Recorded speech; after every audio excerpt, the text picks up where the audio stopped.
Sa ngalan ng Ama at ng Anak at ng Espiritu Santo, Amen. sumainyo ang Panginoon. At sumaiyo rin. Mga minamahal na mga kapatid, upang tayo maging marapat gumanap sa banal na pagdiriwang na ito, isipin muna natin sumandali ang ating mga nagagawang mga pagkakasala at mga pagkukulang at ihingi natin ito ng awa at patawad sa Diyos.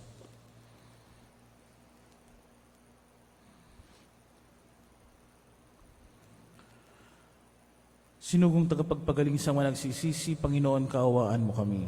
Panginoon, kaawaan mo kami. Dumating na tagapaganyayang mga makasalanay magsisi, Kristo, kaawaan mo kami. Kristo, kaawaan mo kami. Nakaluklok ka sa kanan ng Diyos sa maparipamagitan kami, Panginoon, kaawaan mo kami.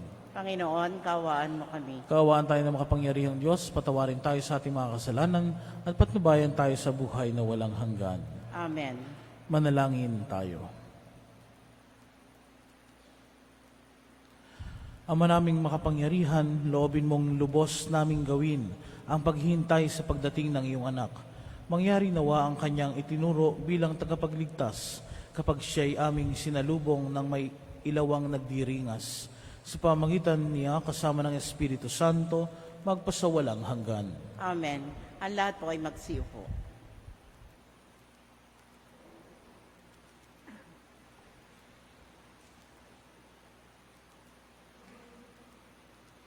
Pagbasa mula sa aklat ni Propeta Isaías. Ganito ang sabi ng banal ng Israel, ng Panginoon mong sa iyo'y tumubos. Ako ang Panginoong iyong Diyos, tuturuan kita para ka umunlad. Papatnubayan kita saan ka man pumunta, kung sinusunod mo lang ang mga utos ko. Pagpapala sana'y dadaloy sa iyo, parang ilog na di natutuyo ang agos. Tagumpay mo sana ay sunod-sunod, parang dating ng alon sa dalampasigan. Ang lahi mo sana'y magiging sindami ng buhangin sa dagat, at tinitiyak kong hindi sila mapapahamak. Ang salita ng Diyos.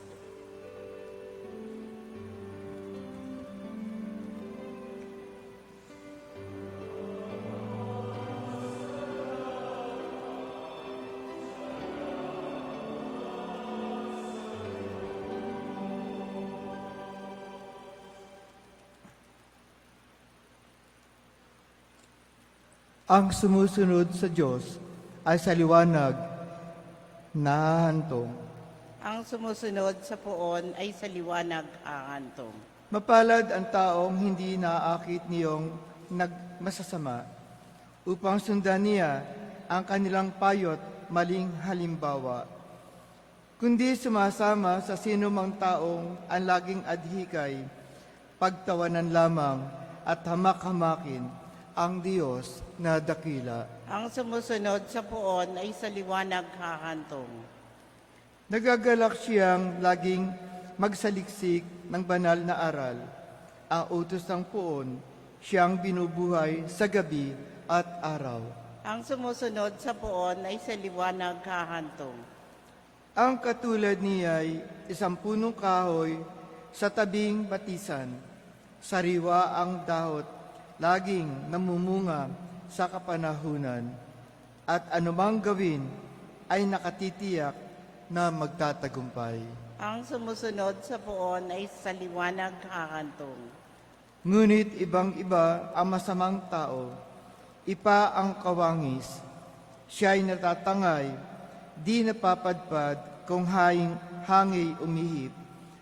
Sa taong matuwid ay Panginoon ang siyang mag-iingat. Ngunit kailanman ang mga masasama ay mapapahamak. Ang sumusunod sa poon ay sa liwanag hahantong. Ang lahat po ay magsitayo.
Sumainyo ang Panginoon. at sumaiyo rin. Ang mabuting balita ng Panginoon ayon kay San Mateo. Papuri sa iyo, Panginoon. Noong panahong iyon, sinabi ni Jesus sa mga tao, "Sa ano ko nga iahambing ang mga tao ngayon? Katulad sila ng mga batang nakaupo sa plaza at sumisigaw sa kanilang mga kalaro. Tinugtugan namin kayo ng plauta, ngunit hindi kayo sumayaw. Nanambitan kami, ngunit hindi kayo tumangis. Sapagkat naparito si Juan na nag-aayuno at di umiinom ng alak at sinasabi nila, inaalihan siya ng demonyo. Naparito rin ng anak ng tao na kumakain at umiinom at sinasabi naman nila, masdan ninyo ang taong ito, matakaw at maglalasing, kaibigan ng mga publikano at mga makasalanan. Gayunman, ang karunungan ng Diyos ay napatutunayang tama sa pamagitan ng kanyang mga gawa." Mga minamahal na mga kapatid, ang mabuting balita ng Panginoon. Pinupuri ka namin, Panginoong Heso Kristo. Ang lahat po ay magsiupo. Meron tayong pananalita sa Tagalog na sinasabi nating sala sa init, sala sa lamig.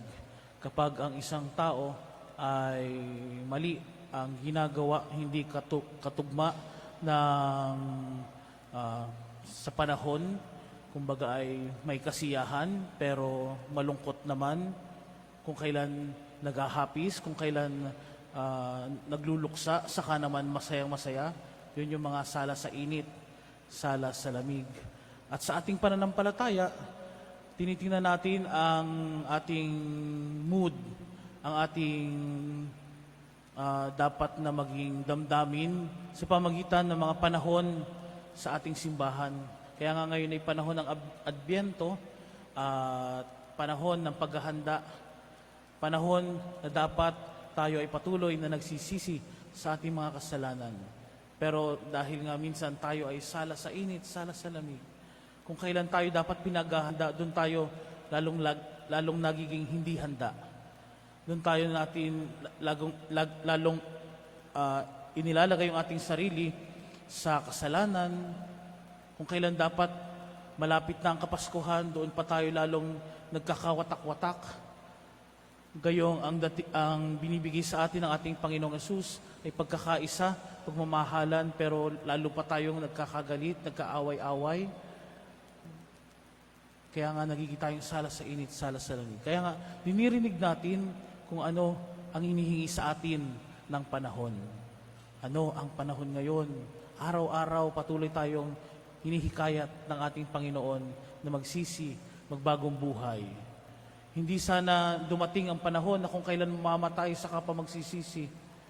Hindi sana dumating ang panahon kung kailan nagkakagulo, may mga lindol, may mga bagyo, saka pa lang tayo magbabagong buhay. Ngayon pa lang, panahon na para magbagong buhay. Ngayon pa lang, panahon na para ang ating puso ay maihanda natin para sa pagsilang ng ating Panginoong Jesucristo at lalo na sa pagdating ng ating Panginoong Jesus sa kanyang ikalawang pagdating. Nawa ang ating mga puso ay maging handa sa pagdating ng ating Panginoon. Hindi sana tayo maging sala sa init, sala sa lamig, kundi nalalaman natin kung ano ang panawagan sa atin ng ating Panginoong Jesus ngayon sa mga panahong ito at sana matugunan natin ito ng may kasiyahan sa ating puso.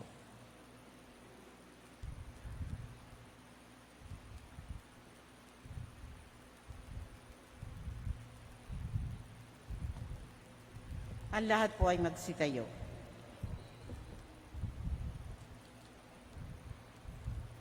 May pananampalatayang ilapit natin ang ating mga kahilingan sa amang nagnanais na ang lahat ng tao ay magpaunlak sa kanyang paanyaya sa piging ng buhay na walang hanggang sa langit. Kaya't sa bawat panalangin ang ating itutugon, Panginoon, ilapit mo kami sa iyo. Panginoon, ilapit mo kami sa iyo. Ang simbahan dito sa lupa, naway magpatuloy sa pagbago at paghikayat na higit na maramihang mga tao sa piging ng kaharian. Manalangin tayo sa Panginoon. Panginoon, ilapit mo kami sa iyo. ang mayayaman at gayon din ang mahihirap. Naway hindi humanap ng mga dahilan upang maiwasan ang tawag ng kaharian.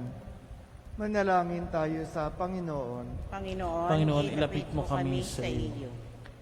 Tayo naway tumugon ng tapat sa panawagan na magsisi sa kasalanan. Manalangin tayo sa Panginoon. Panginoon, ilapit mo kami sa iyo. Tayong lahat naway magtalaga ng ating mga sarili sa pagtataguyod ng layunin ng kaharian. Manalangin tayo sa Panginoon. Panginoon, ilapit mo kami sa iyo.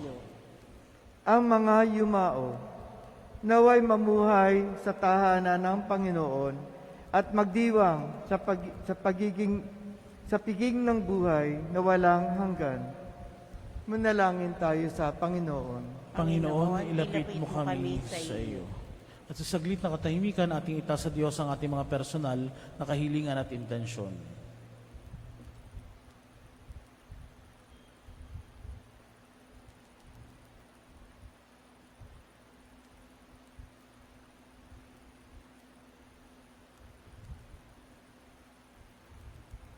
Ama naming nasa langit, inaanyayahan mo kami upang makasama mo sa iyong kaharian.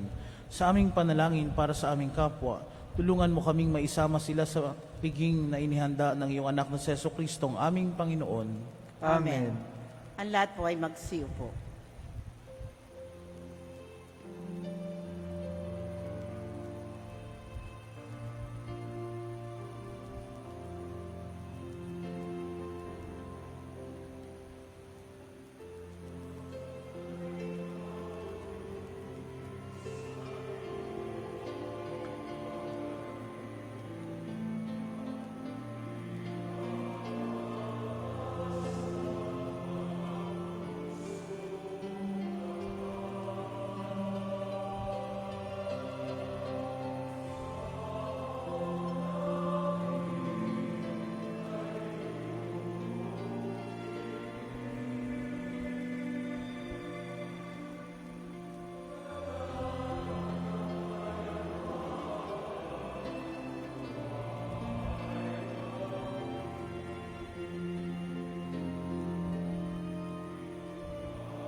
Ang lahat po ay magsitayo. Manalangin kayo mga kapatid upang ang paghahain natin ay kalugdan ng Diyos amang mga pangyarihan. Tanggapin nawa ng Panginoon itong paghahain sa iyong mga kamay, sa kapurihan niya at karangalan sa ating kapakinabangan at sa buong sambayanan niyang banal. Ama naming lumikha, kalugdan mo ang aming mga panalangin at alay sa anumang kakulangan ng aming abang nakayanan. Naway ang pag-ibig mo ang magbigay kapupunan sa pamagitan ng Jesucristo, kasama ng Espiritu Santo, magpasawalang hanggan. Amen. Sumainyo ang Panginoon. At sumaiyo rin. Itaas sa Diyos ang inyong puso at diwa. Itinaas na namin sa Panginoon. Pasalamatan natin ang Panginoong ating Diyos. Marapat na siya ay pasalamatan. Ama naming mga pangyarihan, tunay ang marapat na ikaw ay aming pasalamatan sa pamagitan ng Jesucristo na aming Panginoon. Siya isinugo mo upang matupad ang iyong magandang balak para sa lahat. Hindi niya ikinahiyang mamuhay ng mahirap upang mapakisamahan niya kaming matapat. Siya ay naging hindi na iba sa amin upang may tampok niya kami sa iyong piling. Sa kanyang lantarang muling pagdating, ang pakikisama niya ay puspusang magniningning at ang pangako niyang kapanapanabik ay inaasahan naming lubos na makakamit. Kaya kaisa ng mga anghel na nagsisiawit ng papuri sa iyo nang walang humpay sa kalangitan, kami nagbubunyi sa iyong kadakilaan.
Ang lahat po ay magsiluhod. Ama naming banal, ikaw ang bukal ng tanang kabanalan. Kaya't sa pamagitan ng iyong Espiritu gawin mong banal ang mga kaloob na ito upang para sa amin maging katawan at dugo ng aming Panginoong Kristo. Bago niya pinagtiis ang kusang loob na maging handog, hinawakan niya ang tinapay, pinasalamatan kaniya, pinaghati-hati niya iyon, iniabot sa kanyang mga alagad at sinabi, "Tanggapin ninyong lahat ito at kanin, ito ang aking katawan na iahandog para sa inyo."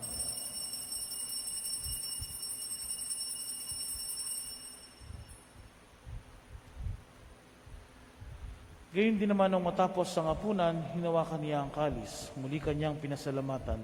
Iniabot niya ang kalis sa kanyang mga alagad at sinabi, "Tanggapin ninyong lahat ito at inumin. Ito ang kalis ng aking dugo ng bago at walang hanggang tipan. Ang aking dugo na ibubuhos para sa inyo at para sa lahat sa kapagpapatawad ng mga kasalanan.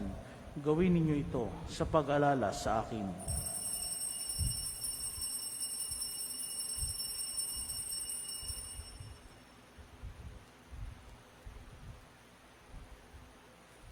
Ipagbunyi natin ang misteryo ng pananampalataya.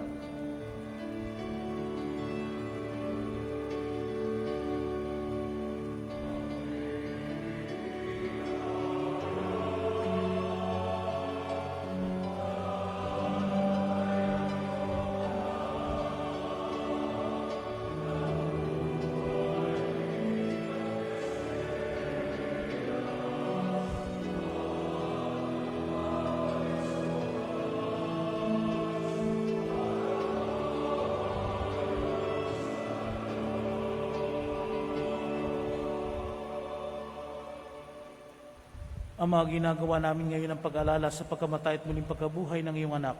Kaya tiniaalay namin sa iyo ang tinapay na nagbibigay buhay at ang kalis na nagkakalob ng kaligtasan. Kami nagpapasalamat dahil kami iyong minarapat na tumayo sa harap mo para maglingkod sa iyo. Isinasamo namin kaming magsasalo-salo sa katawan at dugo ni Kristo ay mabuklod sa pagkakaisa sa pamagitan ng Espiritu Santo. Ama, lingapin mo ang iyong simbahang laganap sa buong daigdig. Puspusin mo kami sa pag-ibig kay San Francisco naming Papa at ni Melrey naming Obispo at ng Tanang Kaparian. Alalahanin mo rin ang mga kapatid naming nahimlay nang may pag-asang sila'y muling mabubuhay gayon din ang lahat ng mga pumanaw. Kaawaan mo sila at patuloyin sa iyong kaliwanagan. Kaawaan mo at pagindapatin kaming lahat na makasalo sa iyong buhay na walang wakas. Kaysa ng mahal na Birheng Maria, na Ina ng Diyos, kaysa ni San Jose na kanyang esposo, kaysa ng mga apostol, kaysa ni San Fernando ng aming patron at ng lahat ng mga banal na namuhay dito sa daigdig ng kalugod-lugod sa iyo, ay pagdiwang nawa namin ang pagpupuri sa ikararangal mo sa pamagitan ng iyong anak na aming Panginoong Hesukristo. Sa pamagitan ni Kristo kasama niya at sa Kanya, ang lahat ng parangal at papuri ay sa iyo, Diyos amang makapangyarihan, kasama ng Espiritu Santo, magpasawalang hanggan.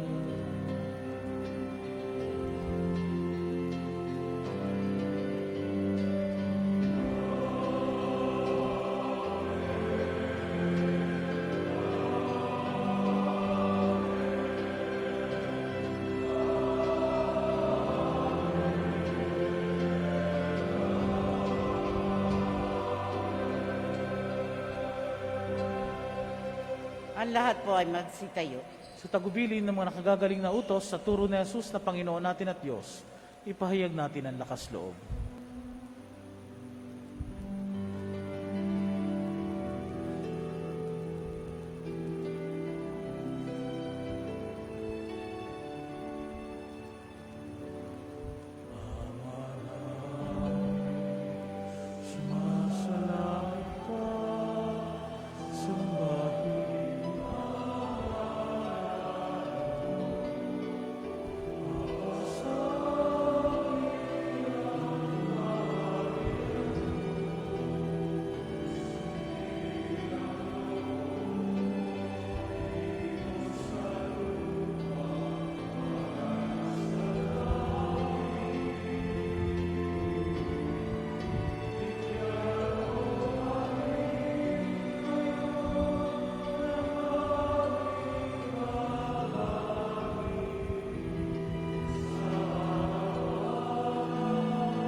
At wag mo kami ipahintulot sa pagsumang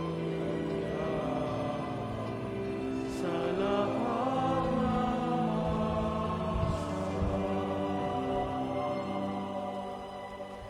hinihiling namin kami adya sa lahat ng masama, pagkalooban ng kapayapaan araw-araw, iligtas sa kasalanan at ilayo sa lahat ng kapahamakan. Samantalang aming pinananabikan ang dakilang araw ng pagpapahayag ng tagapagligtas naming si Jesucristo.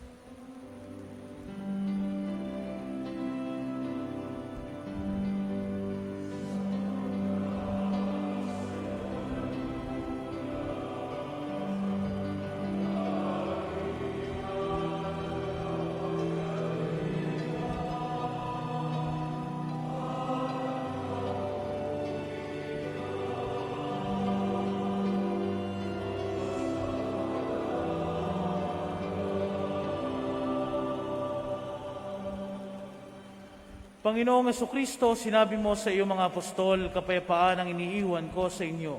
Ang aking kapayapaan ang ibinibigay ko sa inyo. Tunghayan mo ang aming pananampalataya at huwag ang aming pagkakasala. Pagkalooban mo kami ng kapayapaan at pagkakaisa ayon sa iyong kalooban, kasama ng Espiritu Santo magpasawalang hanggan. Amen. Ang kapayapaan ng Panginoon naway laging sumainyo. At sumaiyo rin. Magbigayan kayo ng kapayapaan sa isa't isa.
Ang lahat po ay magsiluhod.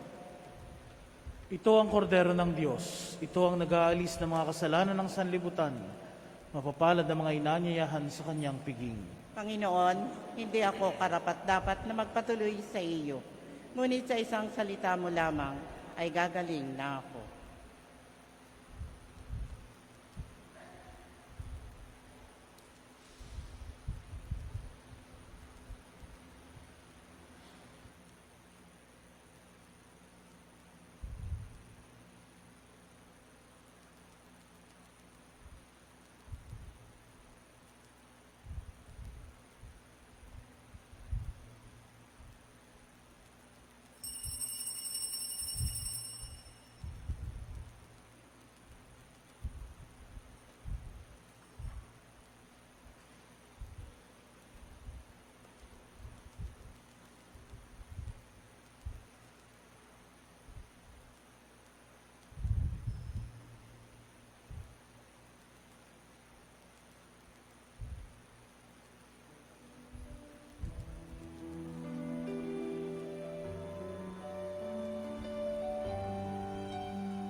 Magsitayo na po ang lahat. Manalangin tayo. Ama naming mapagmahal, kaming pinapakinabang mo sa iyong banal na salusalo, ay turuan mong kumilala sa layunin ng iyong mga nilikhang bagay na dapat naming gamitin upang kami ay sumapit sa iyong piling. Sa pamagitan ng Jesucristo, kasama ng Espiritu Santo magpasawalang hanggan. Amen. Maraming salamat po sa inyong lahat na nakiisa sa ating banal na pagdiriwang ng misa, gayon din ang mga nakiisa sa atin via online streaming. Sumainyo ang Panginoon. At sumaiyo rin. At pagpalain kayong lagi ng makapangyarihan at mapagmahal na Diyos, Ama, at Anak, at Espiritu Santo. Amen. Tapos na ang banal na misa, humayo kayong mapayapa. Salamat sa Diyos.